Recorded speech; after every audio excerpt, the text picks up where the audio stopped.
It was a quiet evening and I had just sat down on the couch thinking about how hectic my day had been. I was looking forward to a few moments of peace, but little did I know that the evening would take an unexpected turn that I couldn't have imagined. The living room was dimly lit, casting soft shadows around the room. The cozy atmosphere felt welcoming and everything seemed to be in its place. I was alone, or so I thought. I leaned back to relax and absent-mindedly reached between the cushions of the couch. That's when it happened. My hand got stuck. I tried to pull it out gently at first, thinking it was no big deal, but the more I struggled, the more stuck it seemed to get. My frustration grew, and before long I realized I couldn't free my hand on my own. Just as I was about to get up and call for help, my stepson walked into the room. He's tall, handsome, and has this mysterious way about him that I had noticed before but never really thought much of. His presence was strong, and as he approached me, I felt a sudden tension in the air that I hadn't felt before. What happened? He asked, his voice low and smooth as he saw me struggling with the couch. I explained what had happened, laughing it off. Nervously, he smiled, but there was something in his eyes, something different. I couldn't quite place it, but I felt it. He moved closer, kneeling down beside the couch, his face inches away from mine. His hands reached out and he gently grabbed my wrist, trying to pull my hand free. The room suddenly felt warmer. His touch was soft, deliberate. I found myself focusing on his hands, the way they moved, how careful he was being, and yet how confident. His face was so close to mine now. I could feel his breath on my cheek. My heart started racing, but not because I was stuck anymore. There was something else happening, something unspoken that neither of us acknowledged but both felt. His fingers brushed against mine and I shivered slightly, but not from the cold. He noticed and his eyes flicked up to meet mine. The moment stretched on, heavy and filled with tension. I tried to say something, anything to break the silence, but my words caught in my throat. Let me help you, he said softly, his voice taking on a different tone, one that made my pulse quicken. He leaned in even closer, his body brushing against mine as he tried to get a better grip on my wrist. My hand was still stuck, but that was the last thing on my mind now. The proximity between us was overwhelming, the heat between our bodies undeniable. I could smell his cologne, that familiar scent, but now it seemed more intoxicating than ever before. For a moment it felt like time had stopped. His hand tightened slightly around my wrist, not enough to hurt but enough to make me fully aware of the contact. I could feel every inch of him near me, and my mind raced with thoughts I shouldn't have been thinking.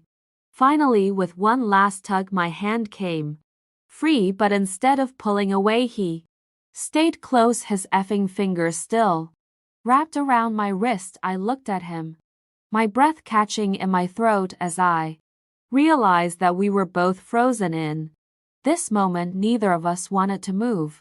Are you okay? He asked, his voice softer than before, almost a whisper. I nodded, barely able to speak, my body betraying me as I felt a wave of something unfamiliar wash over me. This was wrong. I knew that, but at the same time it felt like something I had been waiting for, something that had been building between us for a long time, even if I hadn't realized it before I could say anything. He leaned in closer, his lips just inches from mine. I could feel the tension between us crackling like electricity. My heart pounded in my chest and all rational thought flew out of my head. I wanted to pull away, but I couldn't. I didn't want to. His lips brushed against mine, just a soft tentative touch at first, as if testing the waters, but then something shifted. The kiss deepened and I found myself responding without thinking his hand slid from my wrist to my waist, pulling me closer, and I let him. I didn't care about anything else in that moment, only the way he made me feel. The way he was kissing me as if he had wanted this for as long as I had without even knowing it. Time seemed to blur the lines of what was right and wrong, disappearing in the heat of the moment. I couldn't think straight, couldn't focus on anything but him and the way his body felt against mine. The kiss grew more urgent, more desperate, as if we both knew this was something forbidden. But neither of us wanted to stop. His hands moved over my body, exploring, caressing, and I melted into his touch.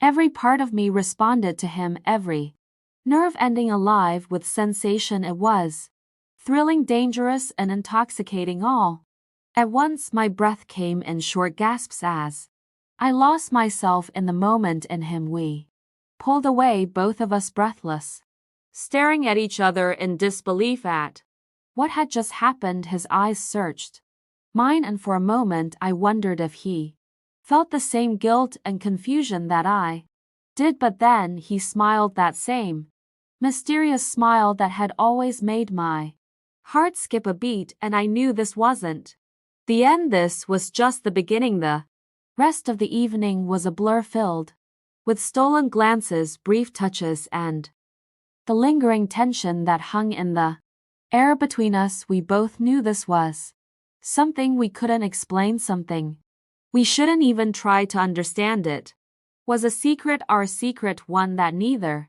of us could ever share. But that didn't stop us from wanting more. As the night went on, the boundaries between us blurred even further. Every accidental touch, every look felt charged with something more, something dangerous and exciting. I could feel the pull between us growing stronger, and it terrified me as much as it thrilled me. What had started as an innocent moment, my hand stuck in the couch, had turned into something far more complicated, something that neither of us could ignore anymore. There was no going back from this. The lines had been crossed, and we both knew it. But despite the guilt and the confusion, there was one thing I couldn't deny. I wanted him, and from the way he looked at me, I knew he wanted me too. That night, as I lay in bed, my mind raced with everything that had happened. I knew it was wrong, knew that we had crossed a line that couldn't be uncrossed, but I couldn't stop thinking about him, about the way he had kissed me, the way his hands had felt on my body. This was just the beginning, and I had no idea where it would lead. But one thing was certain: nothing would ever be the same again. The next few days were filled with an undeniable tension that seemed to follow us everywhere. Every time we were in the same room, it felt like the air itself was thicker, charged with something unspoken. I tried to go about my daily routine, but it was impossible to stop thinking about that night, about the kiss, about how close we had come to crossing a line that neither of us had ever imagined. And the worst part was, I didn't regret it. He was around the house just as he always had been, but now every time he looked at me, I could feel it. There was something in his eyes, something that hadn't been there before. It was as if we both knew a secret that no one else could ever know, a secret that changed everything between us.